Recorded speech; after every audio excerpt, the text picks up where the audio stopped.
after a forest fire flares up near the campsite where they're headed. A major forest fire is burning. Sometimes the unexpected happens. At Channel 2 News, we call it breaking news, and we plan for it every day. Rescue crews are moving people to safety. To be first on the scene, to be first with information that helps you feel safe and secure is what Channel 2 News does best. Take care of the important things in your life. Mom, we're home. Channel 2 News will always be there when you need us. That's what the Spirit of the Northwest is all about. Beauty secrets to help you make the most of your looks, Monday at 9. NATO believes it has broken the siege of Sarajevo as the Bosnian Serbs move some of their weapons. At the O.J. Simpson trial, testimony that undermines a key witness for the defense. And the big push to reform Medicare. Newt Gingrich tries to enlist Ross Perot. From ABC, this is World News Tonight with Peter Jennings. Good evening. We begin tonight at a moment of hope and maybe even promise in Bosnia, though history tells us it could all come unglued in a moment.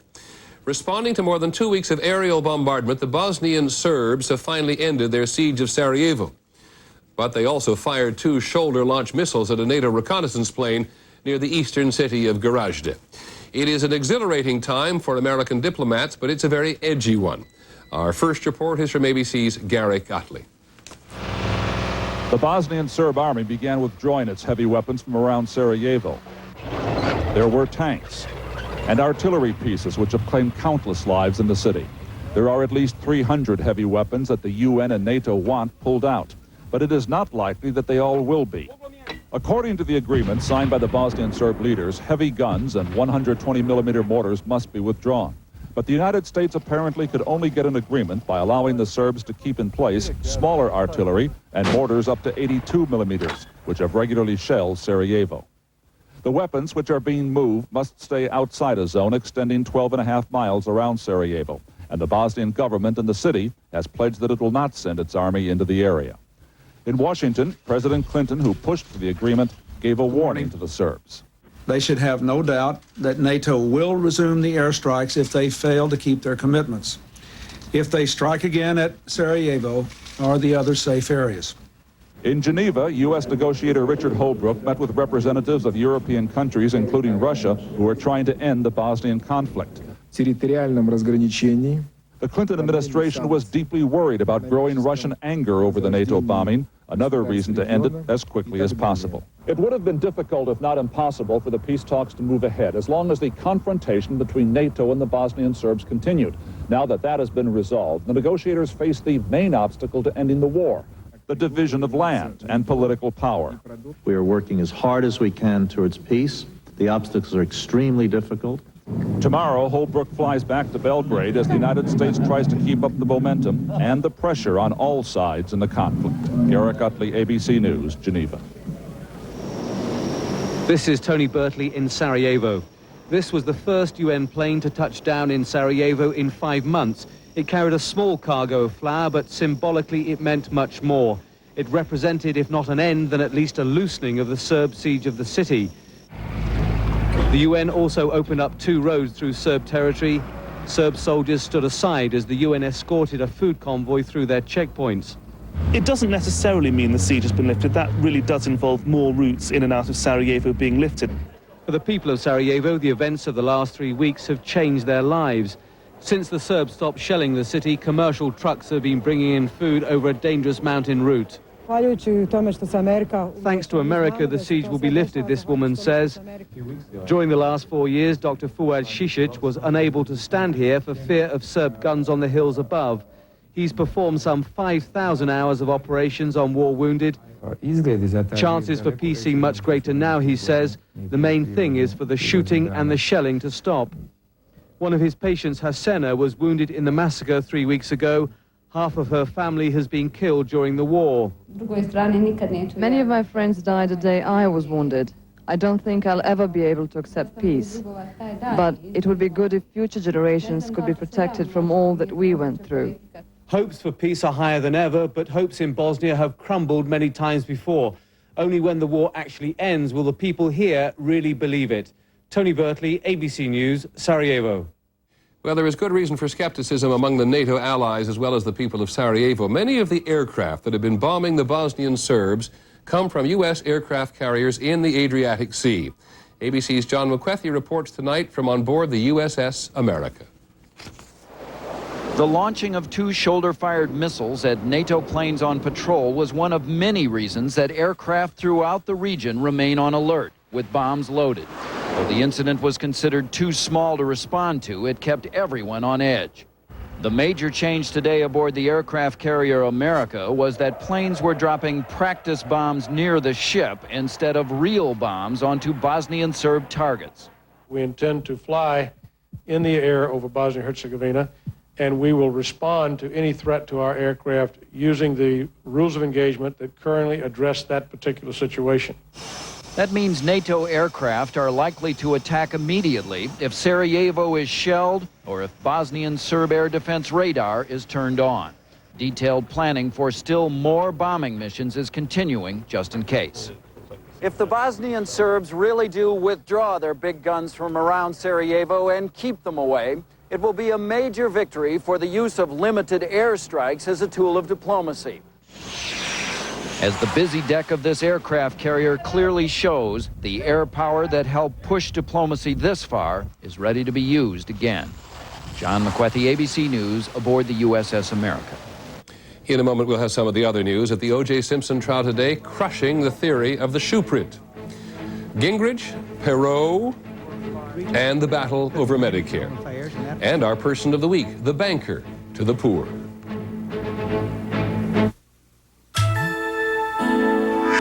When it comes to paint, we're making a name for ourselves because we make our own and guarantee its quality.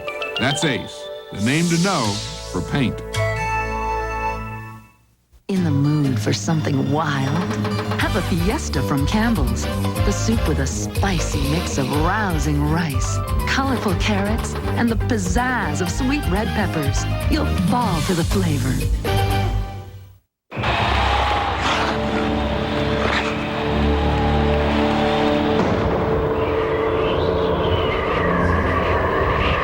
Anacin, more relief than the regular strength of Bayer or Tylenol. Anacin, when you really got a headache. Fibercon or Metamucil? Both give you the same predictable regularity, the same natural action of fiber. So what makes Fibercon different? With Fibercon, I get my fiber in 2 caplets. Fibercon, fiber regularity that's easier to take. At the O.J. Simpson trial, today's question was, shoe prints real or imagined? For the second day in a row, the prosecution has attacked the theory of a second killer, disputing very forcefully today that defense contention that unidentified footprints were found at the murder scene. Here's ABC's Judy Muller. It was dramatic testimony from an aggressive witness. FBI footprint expert William Bodziak did not hesitate to question the expertise of Dr. Henry Lee, the renowned criminalist who testified seeing bloody imprints in photos of the crime scene. Is that an imprint? No, it's not an imprint, nor is it a shoe print. What is it? It's a result of the finishing of the concrete tiles. What Bodziak saw as trowel marks, Lee had identified as bloody imprints that could not be ruled out as possible footprints, bolstering the defense theory of a second killer. Lee based his conclusion on photos taken the month of the murder, but Bodziak returned to the scene this month, long after the blood had been washed away. Being an expert in an area doesn't give you any better than 20/20 vision. You should never point to something and say, I can see this, knowing that no one else can see it. Defense attorney Barry Scheck attacked Bodziak's testimony in a tone of sarcastic disbelief. Are you telling us that you think Dr. Lee is not adequately trained in the area of imprints and footwear impressions? Bodziak, uncowed, responded that he, in fact, was the superior of the two when it came to footprints. Watching all this from his lab in Connecticut was Dr. Lee himself, who promptly expressed outrage over his testimony being misrepresented by everyone, including the defense. He never used the label shoe prints, he said, and in fact was in agreement on that with the FBI experts. Both Special Agent Bodziak and Special Agent Dietrich are excellent scientists. I don't think they dispute those are imprints. Even more damaging to the defense, Lee said he'd turned down their request to testify again. In his words, one-time experience is more than enough. Judy Muller, ABC News, Los Angeles. On Capitol Hill today at the Ruby Ridge hearings, a question of who really shot white separatist Randy Weaver's teenage son. The federal marshal thought to have been responsible testified today that he now believes Weaver himself shot the boy by accident. The gunfight, in which a federal marshal also died, triggered the siege of Weaver's cabin in the Idaho mountains, during which Weaver's wife was shot and killed by an FBI sniper. In Texas today, the State Board of Criminal Justice has approved allowing the family of a murder victim to view the execution of the killer. That is only permitted in about half a dozen states. In the Caribbean, Hurricane Marilyn is roaring over the U.S. Virgin Islands this evening, and hurricane warnings are up again in Puerto Rico. This seventh hurricane of the season has grown into a very powerful storm. This is how it looks from the Space Shuttle Endeavour. Its winds are now 100 miles an hour, but forecasters say it is still too early to tell whether it poses any threat to the U.S. mainland. When we come back, sorting out fact from fiction on the Republicans' new Medicare plan. Dear Thompsons, when I ran out of Thompson's Water Seal waterproofer, a clerk said, "Try this one. They're all the same." What a mistake. 2 years later, rain still rolls off the Thompson side. The other side soaks it up. Thanks, Thompsons. Steven Zukauskas. If you've seen one Raisin Bran, you've seen them all. Total Raisin Bran? There's 100% of all these vitamins in total. There's not 100% of anything in Post. Am I the first to notice this? Total Raisin Bran, with a total difference. At Cigna, we care about people who have babies. We care about people whose lives have been shattered and the people who help pick up the pieces. We care about life and about all that makes life great or possible or just better. At Cigna, we care because it is our business to care. But we also care because, well, we have babies too. Cigna, a business of caring. Traces of crimson on your toothbrush, bleeding gums. It's caused by germs. Listerine kills them. It helps prevent the gum disease, gingivitis. Kill the germs, spare your gums. Listerine, the power of prevention. I must have ate a gallon of chili. You ate a herd of ribs. Well, the onion rings were greasy. My refried beans were heavy. Cheese fries. Garlic bread. My Lanta. My Lanta? Tums Ultra. Tums works fast to help knock out heartburn. And while my Lenta liquid has aluminum and magnesium. Tums Ultra has calcium. Something my body needs anyway. I like that. Your body? What about my body? Everybody needs some money sometime. When you need money fast. Hello, Dad? Count on Western Union. We send more money to more people around the world than anyone else. Western Union, the fastest way to send money worldwide. Tonight on 2020, he's the man of the hour, the man everyone wants to know more about. Now see and hear what General Colin Powell really stands for, in his own words, the presidency, the issues, what he really thinks. Do you think this country is ready for a black president? Don't miss my exclusive interview on 2020, tonight. In the battle over Medicare today, the push to sell an unfinished product. Now that the Republicans in Congress have announced the outlines of their plan to redesign government health insurance for the elderly, the Speaker of the House, Newt Gingrich, is trying to enlist support. Naturally, today he was courting Ross Perot. Here's ABC's John Cochran. In a Chamber of Commerce town hall televised to friendly audiences around the country, Gingrich did not win Perot's endorsement for the still unfinished Republican plan, but Perot did applaud him for at least tackling Medicare. If you were just being a politician, you would not touch this thing. It takes a lot of courage to touch this alligator, because it bites you. Gingrich knows public support could go either way. On Good Morning America, Gingrich said it may be easy for Democrats to frighten the elderly. Unless we are very careful and very educational and very straightforward, literally, I think you could see the whole support for what we're trying to do crumble. Gingrich accuses opponents of using scare tactics, just as the White House accused Republicans and special interests of doing last year. Remember Harry and Louise moaning about President Clinton's health care plan? Now here's another couple grousing about the Republicans. They're going to cut hospitals, nursing homes, even home care like what your mom gets. I saw. This mini-drama of misery is short on facts. Instead, it claims the wife might have to quit her job to take care of her mother, who would be devastated by the Republican plan. She's my mother. By the year 2002, the Republican plan could raise premiums to $93 a month, compared to $83 under President Clinton's plan and $46 at present. The president warned an elderly group the Republican plan could also result in fewer medical services. If these health care cuts come to my desk of this size, I would have no choice but to veto it. The audience loved that, but the president seemed ill at ease, as if he had gone too far with his veto threat. We can get Republicans and Democrats on the solution side of this problem. It is not too late. We have a few weeks here. And to Republicans, that confirms what they suspected, that the president believes Medicare must be changed, that he is eager for a compromise. John Cochran, ABC News, Capitol Hill. Well, as you can already hear here and elsewhere, there are going to be a lot of bold claims from both parties on Medicare legislation. So tonight we're going to examine two central selling points of the Republicans. They say their plan will generate enormous savings at no risk to the quality of health care. So we've asked ABC's Jackie Judd to look a little closer. For the record, every year the cost of paying for a Medicare recipient's care climbs about 9%. The Republicans promise to slow that down to about 5%. We're trying to breathe into a bankrupt system, a system of innovation and creativity that's worked for all the private sector recipients of health care.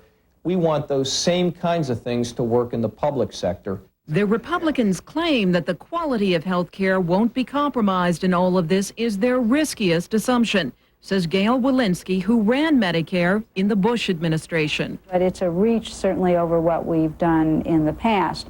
That's a different kind of risk. Can you actually have good plans that the public will be satisfied with delivered at that amount of money? Republicans also assume big savings through large numbers of senior citizens going into HMOs, lured there by benefits not offered through Medicare, such as coverage for drugs and eyeglasses. Even if all of that should happen, the plan to save $270 billion still reportedly comes up short about $70 to $80 billion. There's some uncertainty about how much this restructuring will actually do. How many people will go into that? And that's where the doctors and hospitals come in. For the record, their reimbursements are only about 70% of what private insurers pay, and that would be reduced even further. Some critics predict catastrophe, assuming that Medicare patients will be turned away. Republicans assume that the private health care system would simply become more efficient. Jackie Judd, ABC News, Washington. On Capitol Hill, the Senate has put off a final vote on welfare reform until next week, but the outlines of the legislation are already clear. Most federal welfare money will now go to the states. The states will decide how it is spent. Welfare recipients will have 2 years to find a job or be denied their benefits, and they may collect only 5 years of benefits in a lifetime. On Wall Street today, the Dow Jones Industrials lost about 4 points to close at 47.97. The trading was heavy. On the NASDAQ market, stocks lost nearly 16 points. When we come back, the women have spoken. I'm fainting. Walter the dentist is coming over and I got gas. So I take my Lanta Gas Relief gel caps. My Lanta Gas has the best and only medicine for gas relief in an advanced gel cap. Now I'm my scintillating self again. Do you hate your dandruff shampoo? Does it dry out your hair? Make it smell like medicine? Try Neutrogena Healthy Scalp for healthy-looking, shiny hair with no dandruff. Neutrogena Healthy Scalp for people who hate dandruff shampoo. If your home or structure has a plumbing system made of polybutylene plastic pipes and acetyl plastic fittings, you may be entitled to money to fix your plumbing. Polybutylene pipes and fittings are usually gray plastic, not metal, copper, brass, or CPVC. This plumbing system may leak and cause damage. To receive information about the settlement, call 1-800-568-9455. 1-800-568-9455. When is a stamp not just a stamp? When it's the big one! Hold on to victory with this year's World War II stamps. Now at your post office. When is a stamp not just a stamp? When it's the one you've been waiting for. The Maryland stamp. Now at your post office. it comes to paint, we're making a name for ourselves. Because we make our own and guarantee its quality. That's Ace, the name to know for paint. I can't fall asleep. I can't stay asleep. Try Nitol Quick Caps to fall asleep fast and get a good night's sleep. Get Nitol Quick Caps. Nitol will help you get your Z's. In China today, the emotional ending to a remarkable forum. The United Nations Conference on Women ended with a declaration on improving the status of women. With so many divergent cultures, religions, and ideologies at work, not everyone was satisfied. The Secretary General of the conference said today, at about the same thing they've said at other conferences, the real work is only now beginning. Here's ABC's Jim Laurie. The conference ended with cheers and embraces and agreement that men and women here had advanced the cause of women's rights. The Prime Minister of Norway for the past 15 years said in her country, women had come a long way. 4-year-olds sometimes ask their mothers, but can a man be Prime Minister? The President of Peru pledged to give women the freedom of family planning. In doing so, he defended his government against attacks from the Catholic Church. The hierarchy of the Peruvian Catholic Church has labeled this government activity an expression of the powers of darkness. The conference's platform sets down bold commitments by a majority of nations to protect women from rape and violence in war and in the home. It does say that women should have control over sexuality and should be protected from coercion, discrimination, and violence. The platform supports the right of women to inherit property and calls on nations to review laws which punish women for having abortions. But while this Beijing conference is one of good intentions, the demands of delegates that governments spend more money on women's programs receive little enthusiasm. Most nations pledged only to try to reshuffle existing funds. It's beyond Beijing, that's the real test. So governments have to stand by their commitments. But often nothing happens. 10 years ago at Nairobi, the UN promised to end coercive birth control and bride burnings. Today, both still exist in China and India. Jim Laurie, ABC News, Beijing. We'll be back in just a moment. World News Tonight with Peter Jennings and the Person of the Week are brought to you by Aflac, insuring over 38 million people worldwide. We're very fortunate to have such a wonderful family. After his operation, his body was like twice the normal size. He was on this respirator for 3 weeks. It was kind of lonely around here. I got Aflac through our company. The owner of the company felt that we should have it. It turned out fabulous. Aflac covers the unexpected costs of getting better so you can get on with life. Everything worked out wonderful. Look, you're not going to believe this, but Goodyear retailers have lowered prices. An amazing 25% on some of Goodyear's most popular passenger, light truck, and performance tires. Other sale prices start at $19.99. Hurry, this sale ends soon. In the mood for something wild? Have a Fiesta from Campbell's. The soup with a spicy mix of rousing rice, colorful carrots, and the pizzazz of sweet red peppers. You'll fall for the flavor. Discover the first in a unique class of pain reliever, Zostrix. Even though prescriptions have never been required, doctors prescribe the Zostrix brand more than all other topical arthritis pain relievers combined. Zostrix, physician strength relief, is in your hands. Please pass the all fruit. Polaner all fruit is real fruit, sweetened only with fruit juice. Would you please pass the jelly? You'll call it delicious, you'll call it remarkable, but please don't dare call it jelly. I'm Steve Dunn. Coming up next at 6:30, the brother of the woman killed in Scotts Mills tells Channel 2 News what he wants the world to know.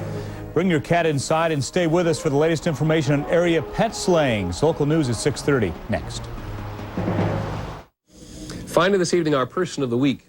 As we reported elsewhere in the broadcast, the International Women's Conference in China is now over, and the women there from many parts of the world will go home and try to inspire others to translate all the talking into action which will benefit women. On this final day of the Women's Conference, we choose a man. He was on the agenda of the Women's Conference because he truly understands the value of women. Real poor people will never come to you. You have to find them out, because they have learned from their life that nobody helps them.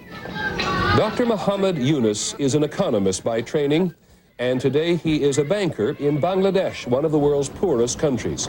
A banker with a passion for lending money to people who have nothing, no collateral whatsoever. If you don't have anything at all, you should get the highest priority to get a loan. In Bangladesh, where so many people struggle to get by, Muhammad Yunus, the banker, has become a savior. His rural bank, which has 35,000 branches, lends money to some people so poor they've never had any money. And 97% of his customers pay him back. Bangladesh has 120 million people. Half of them are lenders, poor people.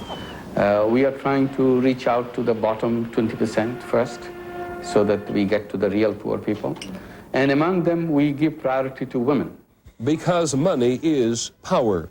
Almost all of Muhammad Yunus's 2 million customers are women.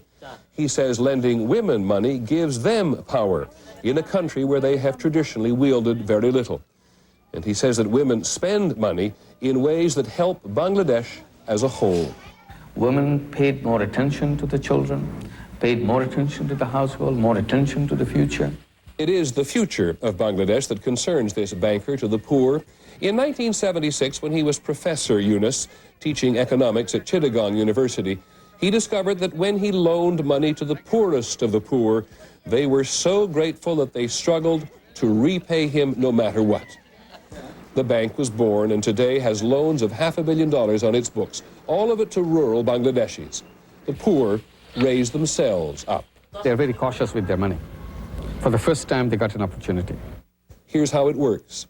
The bank's branch managers go into villages to tell the poor who want to better themselves that money is available. The only condition is they must join a group of 5 borrowers who agree to guarantee each other's loans. The average loan is $67, a lot of money in Bangladesh, where the average wage is $4 a week. Rahima and her family were in desperate straits before becoming clients. But now, with her spinning and weaving workshop, they have climbed above the poverty level, as have a third of the bank's clientele. We're much better off. Now we have tin roofs instead of thatched ones. The poor can borrow money to build homes, to buy cows and then sell the milk, or dig wells to irrigate land where nothing used to grow. Muhammad Yunus is changing Bangladesh.